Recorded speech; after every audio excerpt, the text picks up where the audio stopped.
Il matrimonio tra Lego e lo sviluppatore Traveler's Tales dura dal 2005, anno in cui arrivò il primissimo Lego Star Wars, dedicato alla trilogia prequel appena terminata da George Lucas.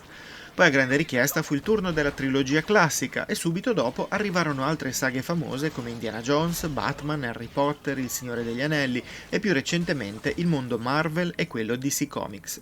In quel periodo i nostri sistemi di gioco sono stati invasi da queste produzioni, fermandosi poi solo nel 2018 dopo Lego DC Super Villains. In questi 17 anni le dinamiche si sono raffinate, i mondi sono diventati più complessi e ora il cerchio si chiude riportandoci dove tutto è iniziato. Lego Star Wars, la saga degli Skywalker, ci promette il gioco Lego più completo e ricco mai visto, anche più di quel Lego City Undercover a cui noi di GameSailors.it dobbiamo molto.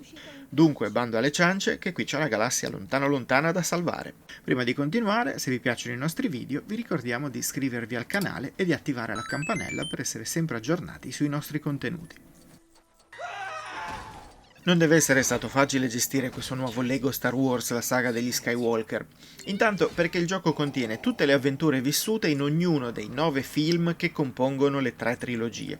In secondo luogo perché molte situazioni iconiche andavano ricreate modificando pesantemente quanto era già stato mostrato nei giochi passati, per garantire emozioni fresche al giocatore ma senza però snaturare le fonti originali. Infine perché Traveler's Tales ha pensato di celebrare questa serie permettendoci di esplorare l'intera galassia, con tutti i pianeti visti al cinema trasformati in mappe giocabili e contenenti segreti, collezionabili, missioni principali e altre secondarie in cui perdersi. Uno sforzo gigantesco che ci ha fatto divertire ininterrottamente per ore e che una volta terminati i 9 film della saga ha ancora moltissimo da raccontare. Avviato il gioco e visionata l'epica introduzione, potrete scegliere da quale trilogia iniziare, visto che dal menu principale potrete avviare immediatamente Episodio 1 La minaccia fantasma, Episodio 4 Una nuova speranza oppure Episodio 7 Il risveglio della forza. Come primo test, per capire di che pasta fosse fatto il gioco, ho scelto di iniziare dal criticatissimo Episodio 1, dicendomi che se questa trasposizione funziona, allora funzionerà tutto il resto. Il fatto che mi sia soffermato per ore all'interno di questo episodio dovrebbe già dirvi quanto il gioco mi abbia coinvolto fin da subito. L'umorismo Lego è presente in ogni sequenza e funziona sempre, il doppiaggio in italiano è validissimo e l'unica nota stonata sono alcuni filmati a 30 frame per secondo mentre il gioco viaggia a 60 frame per secondo, almeno su console next gen. Il resto è un turbinio di situazioni che ci portano ad affrontare il film, facendoci passare da hub aperti in cui raccogliere indizi e collezionabili a missioni principali che portano avanti la trama, come succedeva in passato. In questo episodio abbiamo combattuto Darth Maul con Obi-Wan e Qui-Gon Jinn, abbiamo partecipato alla gara di sgusci su Tatooine e combattuto nei parri di Jar Jar Binks, trovandolo addirittura divertente nelle sue sessioni. Viene così rivelata la nuova dinamica di tutta la produzione, in cui ogni film alterna missioni principali circoscritte in un apposito livello e fasi più libere, in cui si passa da un pianeta all'altro, mentre li si esplora e si cercano collezionabili come i mattoncini Kyber o le rarissime schede dati che permettono di attivare trucchi e stramberie assortite. Se questa dinamica convince in un film non particolarmente amato come La minaccia fantasma, pensate quanto possa essere divertente andare in giro per Mos Eisley, la Morte Nera, il pianeta ghiacciato di Hoth o Bespin, la città delle nuvole di Lando Calrissian. Ogni pianeta ha anche un'area spaziale in cui trovare ulteriori contenuti per poi passare con un effetto speciale che richiama le pellicole alla sua atmosfera e infine alla sua superficie. Andando sui numeri, che non sono fondamentali ma fanno subito capire l'entità della produzione, in tutto il gioco sono stati nascosti 1166 mattoncini Kyber, circa 400 personaggi giocabili, oltre 20 pianeti e circa 60 navi spaziali pilotabili.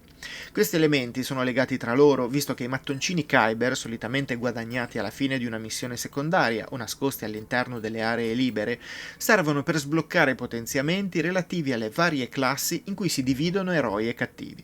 Potremmo potenziare i colpi delle spade laser degli Jedi, i blaster delle canaglie o agire su potenziamenti comuni che aggiungono energia extra o, ancora più importante, ci mostrano le posizioni dei collezionabili.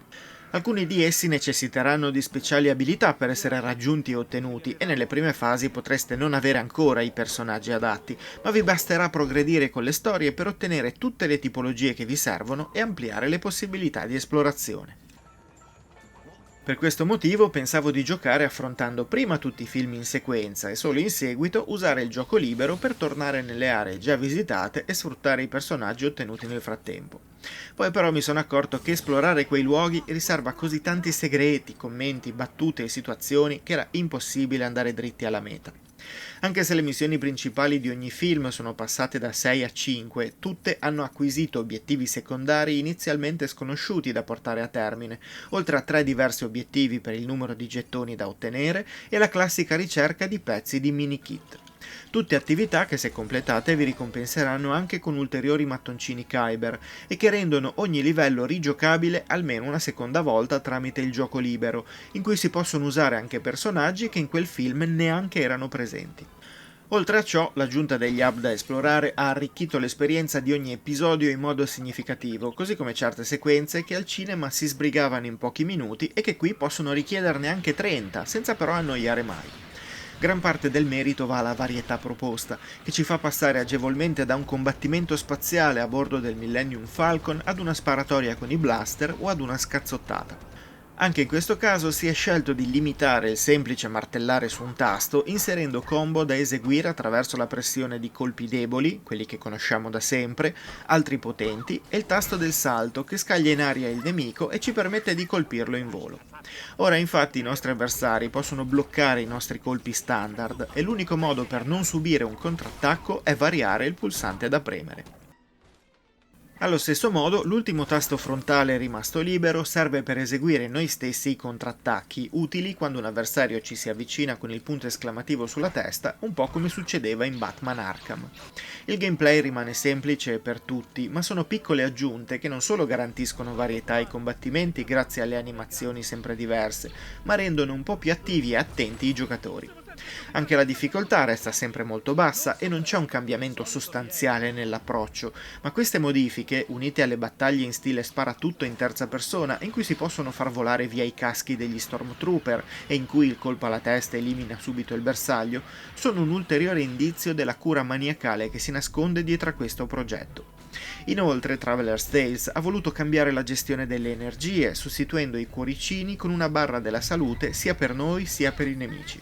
Infine, se ancora non bastasse, si è scelto di inserire nel pentolone anche alcune alternative per risolvere situazioni in cui solitamente si poteva solo combattere.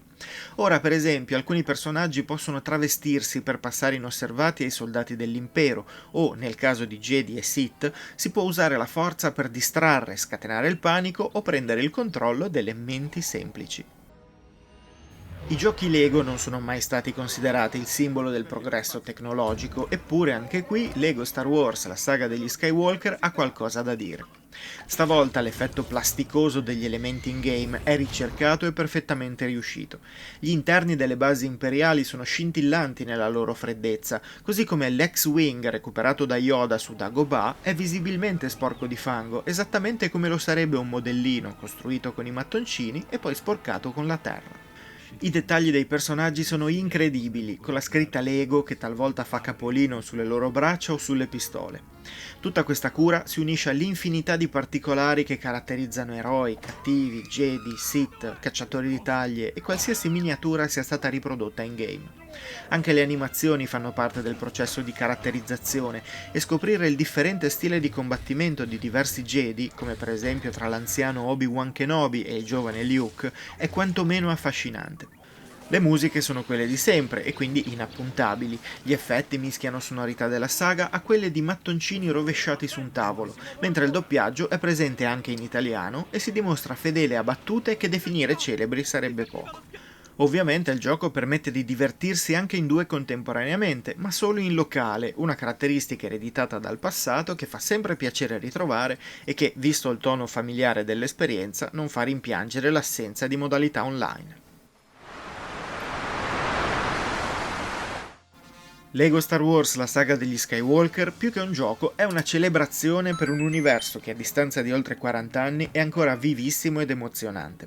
L'esperienza maturata da Traveler's Tales ci ha portato il gioco Lego più grande di sempre, in cui rivivere ben 9 film è solo l'inizio.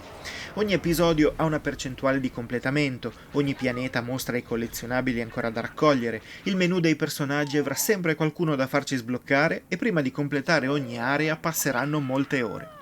Tutto tempo in compagnia di eroi e cattivi con cui gli sviluppatori hanno voluto e potuto scherzare, dimostrandosi i primi ad essersi divertiti con questo progetto.